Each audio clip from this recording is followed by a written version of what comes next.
Hi guys, I decided to make these lamb chops, so I cut them into lollipops and I seasoned them with the Lowry sauce, the garlic pepper, the onion powder, and the cayenne.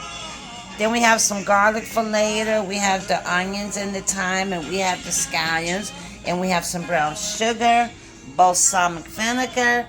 Let's put them in the pot. Let's put them in the pan and sear them. That could be a little hotter, but it's okay. It could be hotter, but it is okay. Now we're just gonna sear these. I do not own any copyrights to this music, but you know it's my Pandora. Okay.